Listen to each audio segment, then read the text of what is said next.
I think what is more concerning about this video by King Mrs. Zulu are the comments that I'm reading from women. Women who are more concerned about the king's reputation more than the well-being of the person being abused. Asking why would you take out indaba zomuzi wakho and expose them on social media? Gumzi otheni, how are you going to protect a man who abuses you like that?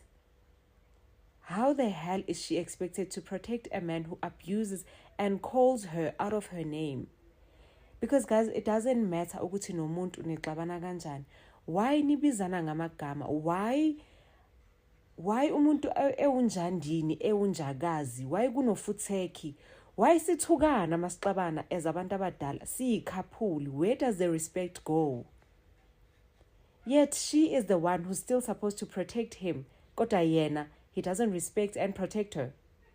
Sandukubona leya video eyabayede and ngibukele leya video and ngiyabona kuma comments ukuthi abantu abaningi bathi verbal abuse kanti unjena umbuzo wami ukuthi yindaba like le video emina coach noni ngi-advise abantu besilisa ngifundisa abantu besilisa about ama relationship nanokuthi abantu besifazane bacabanga kanjani nanokuthi futhi bawine kanjani when it comes to dating, relationships and all of that. Umbuzo wami ukuthi yindaba njalo uma kubhodla indoda siyijudge. Njalo indoda uma ibhodla siyijudge. Umuntu esifazane bebhodla akavideorizwa akapostwa ku social media akabe ihlazo. Umuntu wesifazane uma ebhodla hlezi mhlambe kuzovuka izinto zokuthi no mhlambe ube nesizathu sokwenza lento kade hayi abantu besifazane ba emotional vele hayi umuntu wesifazane vele abantu besifazane kuhlezi sibabona but asiba criticize kangako wabe sobona umuntu wesilisa ebhodla yazi mina umuntu wesilisa uma ebhodla edakiwe ngivele ngicabanga ukuthi kushuthi lento ayikhulumayo into kade icindezele while he was sober. Ngalesikhathi kade engaphuzanga into mhlawumbe kade imphatha kambi kodwa engakwazi ukukhuluma ngayo ngoba esaba ukuthi vele nizombheka kanje vele nizokhuluma naye kanje and then wathola isibindi ngoba mhlawumbe kukhona okuncane akuthintile wakuphuza. Umbuzo wami ukuthi ngisho khuluma uyamuza izinto azishoyo bayede ukuthi uthini uthi angazi umama lona uhamba isonto angazi enzeni esontweni angazi wenziwane esontweni akasenasikhathi unje yes sometimes omunye umuntu bebhodla kumele uzwe amagama okhulumayo ukuthi are they making any sense yini ikhona yini into ahlangene ayishoyo yini. Also guys azabhodla nje iqale phi indaba. Mina ke ngeke ngingathanda ukuthi ngilele video ngizwe side lo umuntu oyi1 ngizwe umuntu oyi1 sebhodla ngithanda ukuthi uma ngizojudge something ngijudge ukuthi iqale phi indaba. Sazingani ukuthi umama uyena omqalile washo something sazingani yabona nje so enye into mhlawumbe boyilalela bozibuza imibuzo eminingi le ndaba iqale kanjani. Ulalela critical ukuthi izinto azishoyo ubayede izikhalo zakhe zengempela zithini. Number 3 uzibuza ukuthi uzitshela ukuthi it could be worse bengamshaya kodwa kamshaya kwi video at least uyakhuluma yes and he's keeping a fair distance yes. Lokho kunye nokunye musu ukalawa ezinye izinto zikudidisa umqondo but umbuzo wami ukuthi why isalawa abantu besifazane babhodla kodwa bekubhodla indoda kube yinto ezihlazo like le video nje ucabanga ngikho. Mina sengibonile abantu besifazane abaningi are very male centered and ayikho into esingayenza ngalokho no matter how much we try to preach ukuthi i-abuse ayikho right. Ngisho ngathiwa iqhamuka kanjani kunombani i-abuse ayikho right. Musani ukukhetha ukuthi i-abuse nizoyimela mekukanje ngeke niyimele mekukanje. Abanye bakhuluma ngokuthi izinto zomuzi wakho uyifihla kanjani i-abuse bafethu. Bekumele kusukunywe mase kwenziwani mase kuthiwa justice for the queen. Bekumele sazi mase kuthiwa justice for the queen ukuthi uNdlunkulu wahlukunyezwa ngoba the next thing into ebizokwenzeka uNdlunkulu bezophuma ahambe ashiya umuzi wakhe bese nina the very same society iphinde ithuka uNdlunkulu ngokuthi ushiye umuzi wakhe kanjani nimthukele ukuthi nithi uhlulo umendo nina futhi nifuna ingane yabantu ihlale laphana ihlukunyezwe ilesa siqhwaka ngoba nakho sishadile. Nabantu abanjani, and it's mainly abantu besifazane. For the first time mengithi ngiyangena ku-Facebook ngifica abantu besilisa bekhondema isenzo sesilo, abantu besifazane besupporta isilo. Musana ukusebenzisa ukuthi nine crush kubantu besane ni suppress ijudgment yenu ukuthi i-apply i-logic. Yebo nine crush kusilo the same way benine crush ku-Cat Matlala, and you can't see beyond the fact that the same way benine crush ku-Thabo Bester. I want you to look at how twisted you are as abantu besifazane. Defending isilo just shows ukuthi you are a bird. Ingqondo yakho you've got a bird brain. Ingqondo yakho is so small because there's no way loya muntu amazi wakhulumile kuNdlunkulu umbulala ephila. Umbulale nje ephila. Umuntu osholeze umuntu asike sithi kudadwenu kushiwo leza zinto. Basitshela ngokuthi ube wrong ngokuthi angazi noma ube wrong ngokuthi ube enkonzweni, ube wrong ngokuthi silo asimazi ukuthi ukuphi. Why ufuna ukwazi all the time ukuthi umuntu ukuphi? Mina nalokho it's screaming abusive. It's screaming controlling because why ungangithembi enough ukuthi la ngizobe ngikhona ngizoziphatha ngizoba nesidima ngiziphathe kahle ngikurepresente kahle njengomyeni wami. Why for all we know ungathola ukuthi silo si insecure siyakhweleza sengazo umthuke kanjani, and nina sengaze nijustify into enganayo iproof yayo. Aninayo iproof yokuthi uNdlunkulu uzenzile lezi zinto esho isilo lapha, but ninayo iproof yokuthi isilo sihlukumeze uNdlunkulu verbally. Sebenzisane iproof eniyibonayo, it's proven. Nansi video nifunani kodwa kumele urecord indaba zomuzi wakho. Si protect ama-abuser manje. Sekumele si-protect ama-abuser manje. Indaba zomuzi ungathola ukuthi mina for example ngingasendela umuntu ivideo, let's say ngisendele my best friend ngithi hayibo awubuke phela lo uthini kumina, noma ngithi ngirekodela abantu basekhaya ukuze so mhlambe ngifuna ukuthi babone lento lengisuke ngidlula kuyona ngisuke ngikhuluma ngayo, because mhlambe it's hard to believe because this person is portraying this good man image ukubona, and then bese ngiyarekoda ngisendele mhlawumbe ngisende ku family group ukuthi bukani into enithi angihlale nayo, bese omunye umndeni wami bese eyayidlulisa izifike ku public. Nifuna ngayo yonke indlela ukuthi uNdlunkulu kube ukuthi wrong, nenza what is called victim blaming. Nibolile abantu besifazane, nibolile. Ayikho into engayisho to justify this. Nabantu abonakela abathanda igebenga abathanda ama-abuser, nibolile nina. Yazi ukuthi ngezwe kukhuzwa ngokuthi nina nisupporta uChris Brown niyogcwala laphana regardless of what he did. At that time it didn't click to me the severity of how male-centered you guys are. It's disgusting. Blaming the wife for a trashy behavior of Mrs. I'm not even gonna call him king. I'm a Zulu person, but he's not my king. He's not my king. Calling out the wife for the behavior of Mrs. Zulu, and you guys saying akaze kuke kwenze ukuthi inkosi ishade umuntu onengane. That is an excuse for behavior ka Mrs. Zulu. I'm afraid you guys are birds. Bazonikhetha abafana guys, don't worry. Bazonikhetha abafana. Blaming the wife. Noma ngabe kuthiwa ugone amadoda ezithombeni uyashutha. But ukuthuka uzuthukwe nangoma wakho and then turn around and blame the wife. You guys are pygmies. Amadoda doesn't don't worry. Ningakasazeki. For the fact that in this whole argument you are bringing the fact that she has kids. She has 3 kids. Amadoda azonishada guys, don't worry. Azonithatha abafana banishade. The fact that you guys are bringing ukuthi umayisela wakhala for ukungena kukaMdolobha. Amadoda azonishada guys. Amadoda azonishada azonenza abafazi. Mina shame Ngiyanijabulela bandla ukuthi unkosikazi, a woman, let alone, excuse me, a wife, a woman says at the end of the video, this is my everyday life. I get insulted every day of my life. And then you guys come on the internet and say, uMisizulu wake wakuzwaphi ukushada umuntu onengane ezu3 and that made it works out. Okay.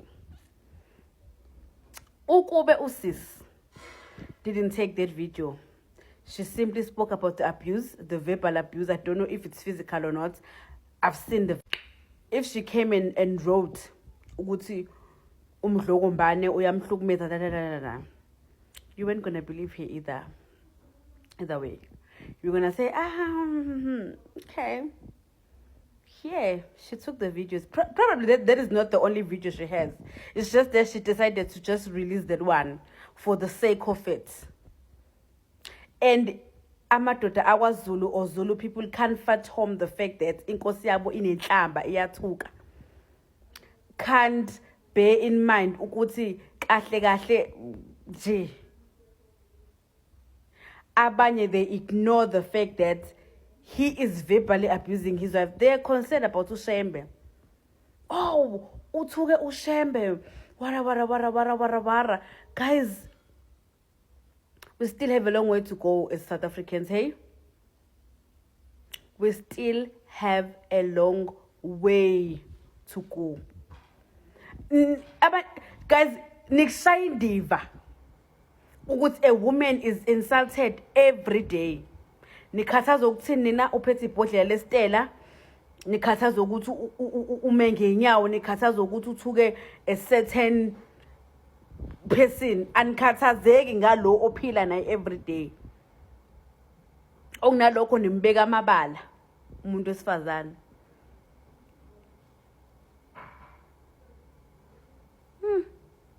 We still have a long way to go, Sham. We still have a long way to go.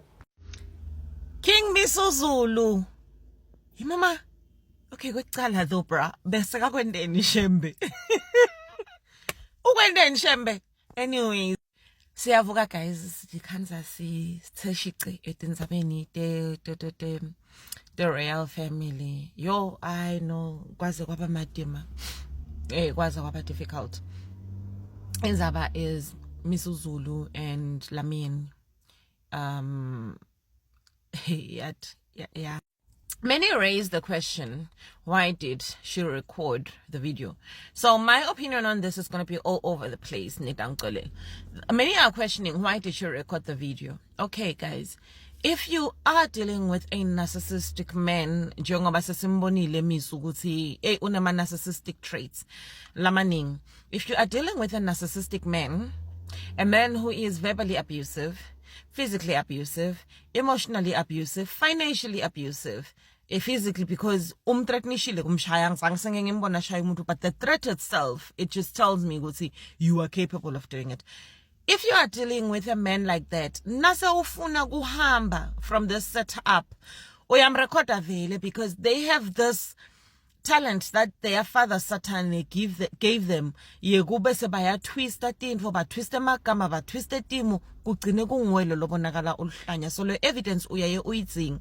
Utokhona ukuthi kule 56-inch, 20-inch, 100-inch TV nase udlala lama clips ale temfo lebeka kwenda tona. Babone labadzala nase uyovalelisa athi wo lamyeni ovalelisiswa ngulokho, because maye ku tricky nekuphuma kule setup len.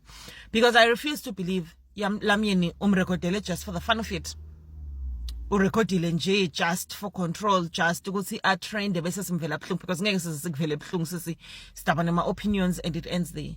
But mangabe urekodele ukuthi vele sowufuna kuphuma lapha, which is very good for you and which is what you need to do, but ngeke sisikutell. Big up to you. You did a very good thing. La kubese kubonakalela khona ukuthi wena ubese uthatha le video, because I refuse to believe ilikwe nguwe to the world. Ubese uthatha le video uyisendela fufu. Umsendeleleni umnganakho oma kwakho obani. Umsendeleleni, because it was obvious what was going to happen at the end of the day. bantu abanasifuba abanamfihlo kude umflo nenzaba nalomunye umuntu. When are you confide because you just want, you know, a listening ear, a shoulder to cry on, nan. People do not care. They are just looking for the next thing that's going to make them trend. Why did you send the video? And my video is going to be all over the place. Misu is not entirely wrong. It's just that Maya agakulumi kahle lo bhuti. Yemama, a whole king who insults the way that he does. Noma ngabe futhi kuthiwa umfati ukwadise kangakanani. Lamagama lashube kangaka lawasebenzisako lo babe are absolutely wrong, but it doesn't take away from the fact that he is raising very valid points. Ngiko katseni vele kwakuthiwa ema-royals awathatha ne-othwana because bebakhona loku understandana ukuthi as a royal wife, this I can do, this I cannot do, this I can do, this I cannot do. I'm a commoner. But incumbi yetimfo letentwang lamyeni, I would always be like, a whole royal wife doing this, a whole royal wife doing this. Kanjani. But anyways, it doesn't take away from the fact that there is a lot of abuse that is happening laphana kulomshado lona. And I pray ukuthi lamyeni uyatihambela urekhodele nje ukuthi uyahamba. Ngibuyele emuva nje kwasekucaleni. As women, why do we have this thing of thinking gogokuthi thine nangabe you meet a narcissistic and abusive man, it is not going to happen to you? Because already from ekucaleni of umshado wabo, there were already traits that we saw of King Misuzulu that deserved a side eye. The way that he was treating the wife, the other wife that has a beautiful voice, Lamayisela. The way lebekam treating ngakhona letindzaba leti shubena kangaka letati tiphume esigodlweni kanjani. Oyati mine, as I sit here, I have long made a stance. I will never ever date a married man. It's something ngihlale each and every day, because if you are brave enough to step out of your vows, uhlukubete umfati wakho kangako, I am not immune to that. I will never ever date a divorcee, because a divorcee, I refuse to believe ukuthi kunemfati loshiya a good man. I refuse to believe that. I stand to be corrected. I refuse to believe kunemfati loshiya a good man. But here you are, unglamyeni, here you are, ungla kumbengilama wewe kumbengilabani. Ufuna vele kuyongena, uyangena vele. You have seen this person. You have seen his personality. You have seen how he is. What makes you think it's going to be different with you? And no, my feminist, as a blame a victim, we are just calling out tinfo lesitibonako ukuthi atisiko vele kat ungena uyofunani kulo muntu. Uyofunani. Egachanathi ladies. Hi man, guys, hi. But congratulations to you, Lamyeni. Congratulations, Mfolozi. I wish you all the best as you leave that toxic setup, because I'd like to believe we are hamba, because now bunga hambe hi gekil. Hi mama. Ngilibingelele ibandla lenkosi sanibonani.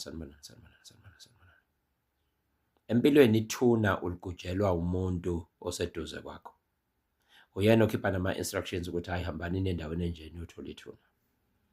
Ngisho nje nasemndenini uma ngabe kuthiwa kuyafiwa, iphuma la ekhaya mase kuthiwe kufiwe, kuthiwa hayi mkhuphele lapha ithuna lakhe. Ingozi lento yokugujelwa ithuna uphila. Ngibheka inkosi uMisuzulu. Yazi kube ngiyakwazi ukukhuluma ngabe ngithi be careful of who you bring next to you, because your biggest downfall is oqhamuka kubo. I don't care who says what. The biggest downfall uzolinyazwa umuntu omsondeze eduze kwakho. You know, wonke ama cases akhona, every case ekhona umuntu omthatha wambeka eduze kwakho. Sasa expose because ethi uyakwazela. uJesu kahle hle ukufa kwakhe masifunda iBhayibheli. Bebengakhona ukumthola uJesu. Wayena lenhlanga noma lo muthi okuthiwa uphunyuka bemphethe. Wayephunyuka sebethi hayi yaphunyuka nje kuthiwa ube la akasekho. Usethi uJudas Iscariot hayi man. nini niyahlule kumbona lo muntu mina ngiyazi imfihlo yakhe lowo engizomhaga uyena iphuma la inamba eduzana angazi ukuthi abaseduze nenkosi badlale yiphi indima ekuthenini inkosi igcine kulesimo ekuso sanje inkosi uMisizulu seshilo ukete umlomo ngathi mangimafunga kanje kumafohla mafula lapha lo ndoda emehloma nebona ubusuku nemini I wonder ukuthi laba baseduze nenkosi badlale yiphi indima for him ukuthi abe kule state akuso. Why am I saying that? Why would you expose someone's weakness to the public if you didn't contribute from the onset? Kuyoze kuthiwe ngithe. Kodwa okube kunabantu abawulalelayo umoya eduze nenkosi. Abelaphi benkosi.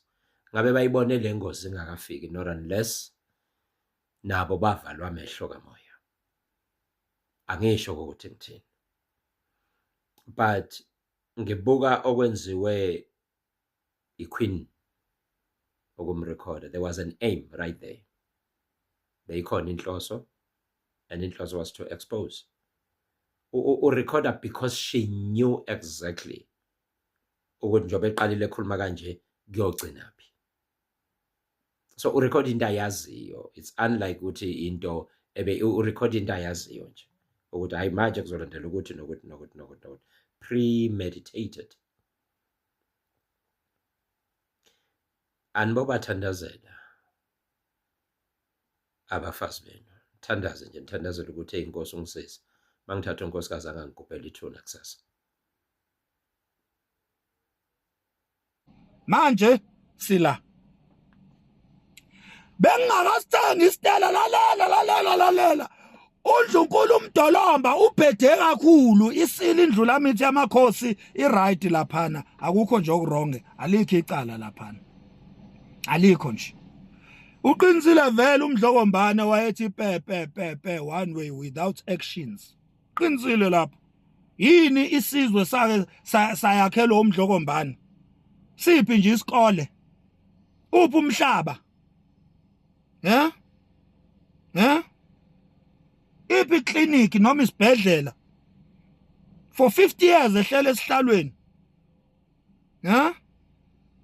uphi umgwaqo obizwa ngaye liphi ground elibizwa ngaye iphi park ebizwa ngaye ekuthiwa waba nesandla ekwakheni yona qinisile indlula mithi vele uMdlokombane wayipepereza kuphela without any impact and action qinisile indlula mithi lapha yeah wena Ndlunkulu uMdolomba ubhede ngempela lapha yana bekumele ubize ifamily meeting uaddress inkingi obhekene nazo hayi ukuthi udalula amahlazo esilo masidlile udalule ezweni lonke ukuthi amahlazo omyeni wakho awabuka umhlaba wonke ubhede kakhulu wena Ndlunkulu uMdolomba uyakha kanjani indlu wena ungabonisananga nendoda yakho wakhe indlu emagcekeni amakhosi ungazange ubonisane nendoda yakho okuyisilo esihlele esihlalweni indlula mithi yamakhosi ukwenza kanjani lokho njengoba sithi silo wena wakha indlu size esabikelwa zinduna ukuthi wena khona indlu oyakhayo uyakha kanjani indlu wena emzini wamadoda ungakhulumanga nendoda bhedile Ndlunkulu uMdolomba uyishutha kanjani indoda yakho ubonisa indoda yakho i-weak point yayo ekumele ngabe wena uhlala phezu kwayo uprotecte umyeni wakho uyamshutha uyameneka umenekelizwe amahlazo endoda yakho egceke wena uyawashutha uwanekezweni uyishutha kanjani indoda yakho idlile singakaze sikubone uyishutha ingadlile asikaze sibone ivideo yakho wena ushutha ingonyama ushutha ilokuze indlula mithi ijabulele nje ingadle etshwala ikhululekele nje ikujabulisa asikaze sikubone untazisa lawo mavideo wena Ndlunkulu umdolomba uphethile ngempela futhi awuyena noNdlunkulu umdolomba nje wena ngale ndlela isile sikubiza ngayo uyapheta uyabo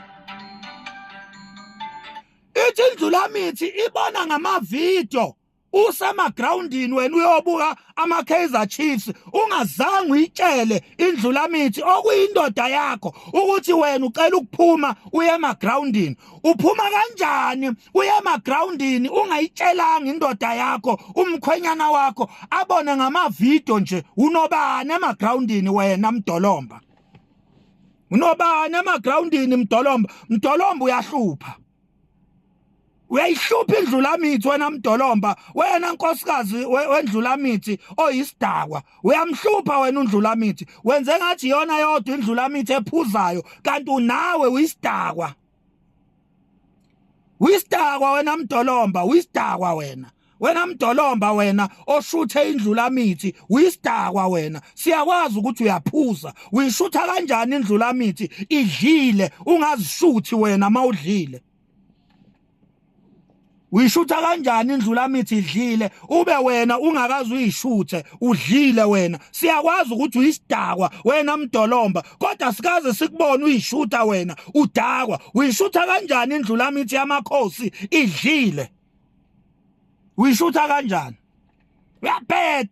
uyapeta Mdolomba uyapeta ya awufanele nje wena ulo ohlonishwa ubizwa ngoNdlunkulu ubizwa ngani ngoba umsangano wathi uqala nje wathi ushada nje wena wawushutha emathaveni wena Mdolomba wathi ushada nje ngakho kodwa uyi brand new wife yendlula mithi wawushuthele emathaveni wena Mdolomba ujive upetuka laphana usantula imdidi lapha emathaveni yandazi ivideo yakho sayibona bekushuthile namhlanje wena usushutha indlula mithi kwaba buhlungu beshuthe wena awuzange uyijabulele lo video kodwa wena the same pain ongazange wena uyi-enjoy usuyenza kuyindlula mithi awubizanga ngani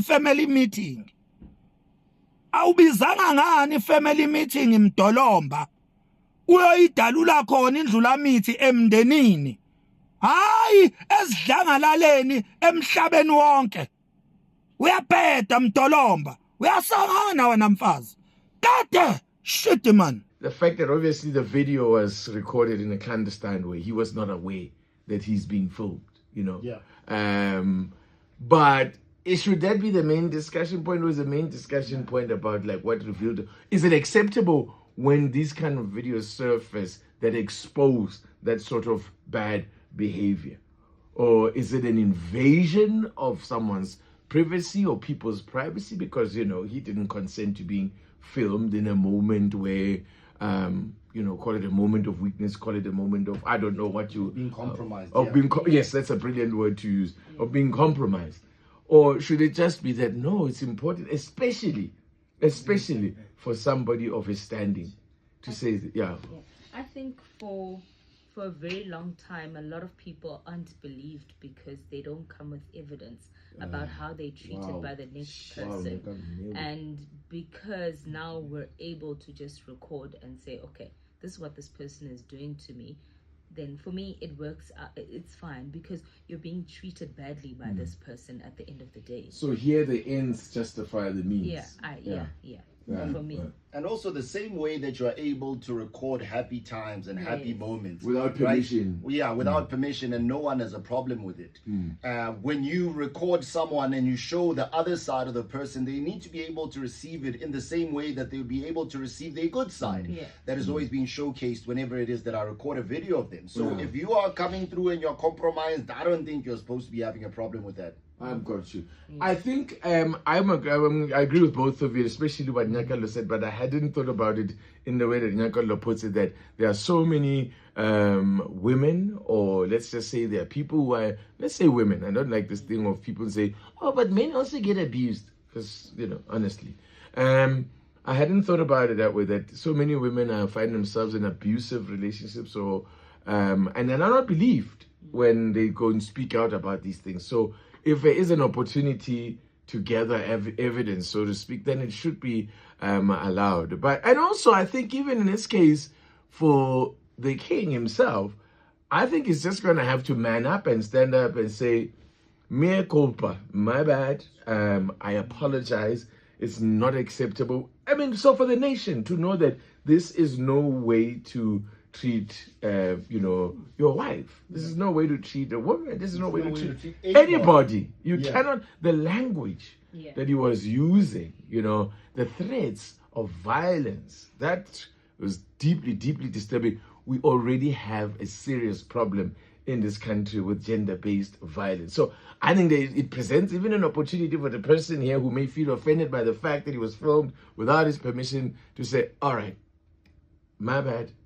That was a very bad moment, not my proudest moment.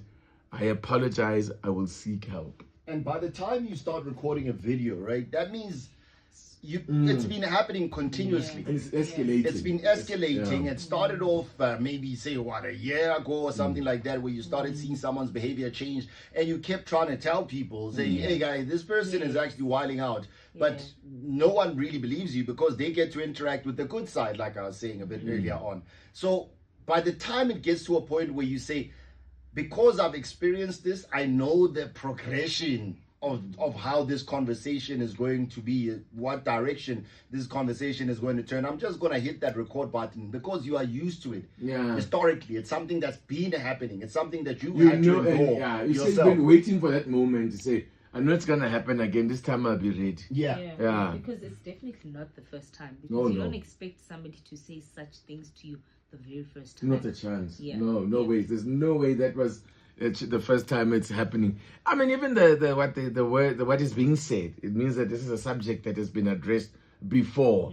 And it was a rather disturbing thing. And I do wonder as well, if we want to delve into it, to say, I mean, I am only just an honorary Zulu, so I don't, strictly speaking, don't consider myself a subject of His Majesty. But seriously though, for people who consider the king to be their king, or subject, they consider themselves to be a subject of Isilo Samabal, how does that make you feel?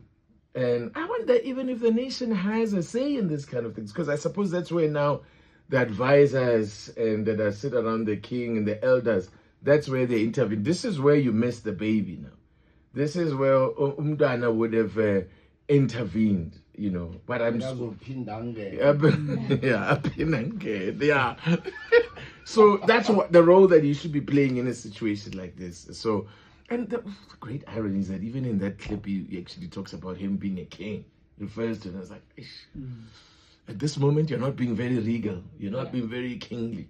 So I would have left it. Anyway, two things that we're raising here. Firstly, of course, it's about the incident itself, but the idea that we should not put things out there when people are being filmed in a moment of weakness or being compromised and they don't know it's that they're being filmed. Is that an issue for you? Does the matter of invasion of privacy come into it at all for you? I'd love to hear your take on it on 0861 987 000, WhatsApp 083-303-7093. And if we were to extend the conversation, we can ask the question, what should happen in a case like this? Can there be an imbiz or to say that we need help for Isilo? Because that's the kind of thing that's usually described as a cry for help. It is clearly an issue. And it's unfortunate because not so long ago, Payere Dog was coming out to say that he actually had to change his ways and live that life, Bev, because he's now the king. Turns out he didn't live a life, Bev, as it turns out.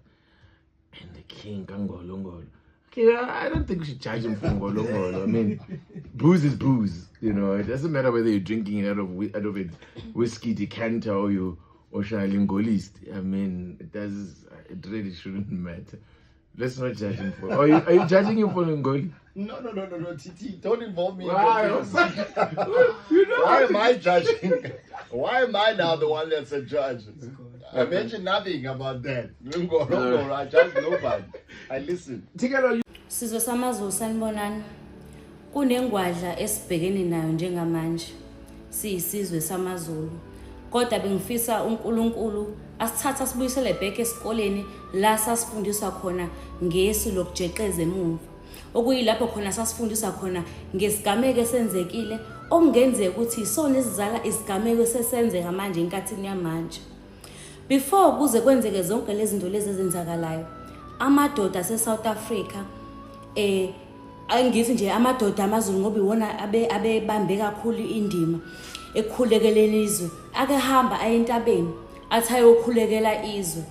Lento eyenzakalayo singayithathi njengokuthi yinto nje eyenzakalile ngoba mhlawumbe ayindlunkulu iexpose inkosi bengafanele. Ayisithathe njengokuthi kusayingxenye yemkhulekeyo wenziwa lapha entabeni. Kuyisifundo sokuthi asingayikhulekeli into esingekho ready for imphumela yayo. Zonke lezi zinto ezenzakalayo kusayimphumela yemkhulekeyo wenziwa entabeni ngoba amadoda akade yokhulela lapha entabeni. I-prayer point yayo ukuthi sizokhulekela izwe. Izwe lakhiwa yini? Umndeni, kusuka emndenini kube umphakathi, kusuka emphakathini kube isizwe, kusuka esizweni kube yizwe. Asingathukiyo mesibona kuvela izinto ezikanje. Kusayimpendulo yomkhuleko amadoda amaZulu aphumile ahamba yolala ehlathini ethakhulekela izwe. Ngakho ke ekufanele thina sikuthathe sikufake enhlizweni zethu ukuthi esimene esikanje asingajustify. Asifundiseni ukuthi unesikhathi sokujustify, unesikhathi sokumele uvume iphutha wehlele ngezansi ebese siyazithoba siyiprove emazweni ngoba isizwe samaZulu siyisizwe esidume kakhulu ngokuthi hayi sigcwele nje iqhaza nophuma silwe. Lesi sigameko asibe isigameko la khona abantu bezokwazi ukufunda khona ukuthi hayi yazi ukuthi amaZulu lento ayihenglisha ngendlela ebesingayilindele. Akube ukuthi siyalibona iphutha. Uma sesilibonile iphutha siyayithatha accountability emva kalokho bese si-acta accordingly. Kuba ukuthi nje inkosi yethu ngoba vele kusekukonakele ukwazi ukulibutha ubiso sekuchithekile iphume nje ukuthi hayi sizwe sami ngiyaxolisa ibencane. Ngiyaxolisa bencane aphume namadoda enza amavideo asho ukuthi asamselana nalokho nalamagama ukuthi ungathi uyinhloko yomuzi sikushiye eceleni ukuba sesihlalweni sobukhosi sithi ungathi uyinhloko yomuzi ebese uzodelela insika yakho uyibize ngaphansi kweziketi okusepentini ukubize njengoba kunjalo ukugagule njengoba kunjalo nje ngabe ucasule kangakanani kodwa mawuyinhloko ekhaya ngoba mawuyindoda kwaZulu sithi uyinhloko ekhaya bese wesifazana ebeyinsika awukwazi ukuthi udicilele isithunzi sensika yakho ngaleya ndlela le kuyisenzo esibi esingamukelekile.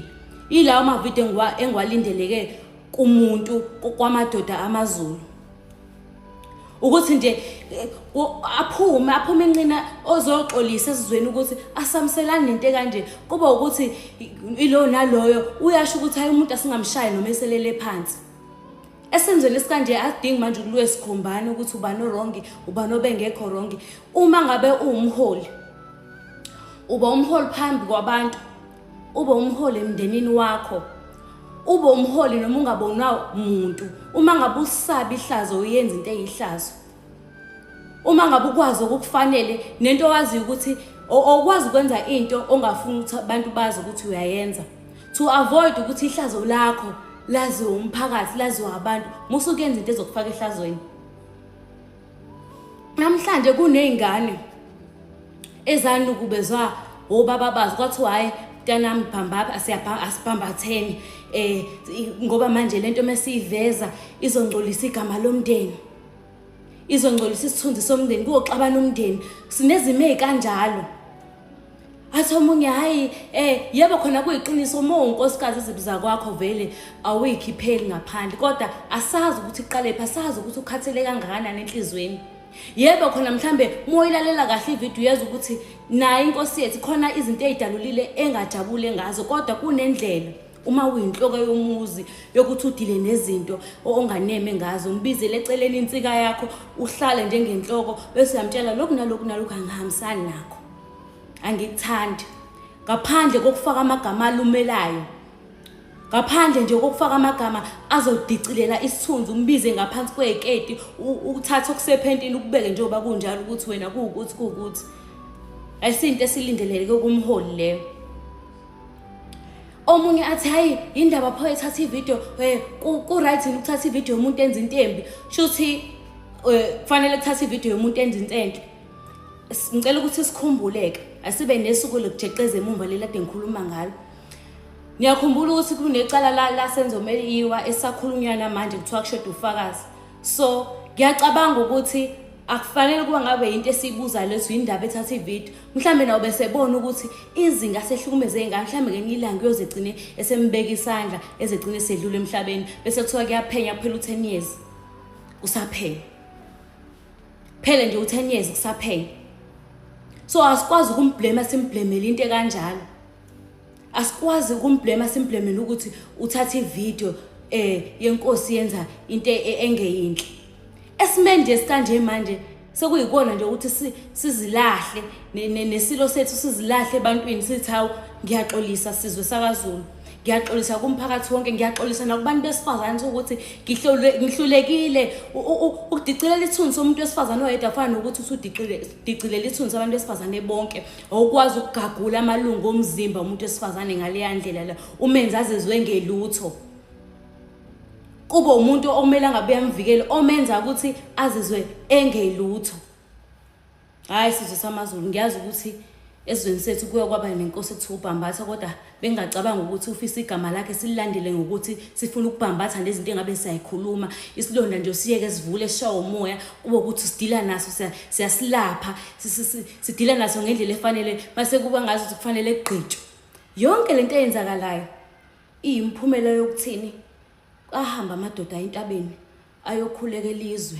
Iyona impendulo lezi ezibuyayo zokuthi inkosi iyasitshengisa manje ukuthi na ama corrections from ebuholini na ama corrections adinga ukwenziwa ezweni. Asingakhaleli lokho okwenzakalayo. Asingabi yizwe isizwe eseyikuthi asifuni ukuba sephutheni siyasaba ukudila nobuhlungu nokuphoxeka asidile nabo bunjalo. Asidile nabo bunjalo. And siyeke lento yokuthi mangabe kukhona izinto ezikanje ezenzakalile kuba ngazi ukuthi ingxenye yabantu abathize kuphela abamele bephawule isizwe sethu sonke. Futhi izwe lamanje alidinga ukuthi manje hayi le ndaba le yabantu abadala kuphela ukuthi bengaphawula. Ngicabanga ukuthi lesisenze senzakalile siprove ngokusobala ukuthi awudingi ukuthi kuze size sibheke iID ukuze sibone ukuthi umdala ubudala siyakhulekela sicela enkosini bese siyaphiwa. Kwesinye isikhathi nje uyazalwa nje vele umdala. Kwesinye isikhathi uNkulunkulu akwenza ube umuntu wesifazane ezokufaka ubudoda ngaphakathi. Ngiyabona nanokuthi futhi sengiphetha ngiyacela singabe isizwe esisaba ukukhuluma iqiniso nesincitheza nento nasentweni engancithezisi ngoba sithini hayi sisaba ukufa egcineni kosuku uzofa.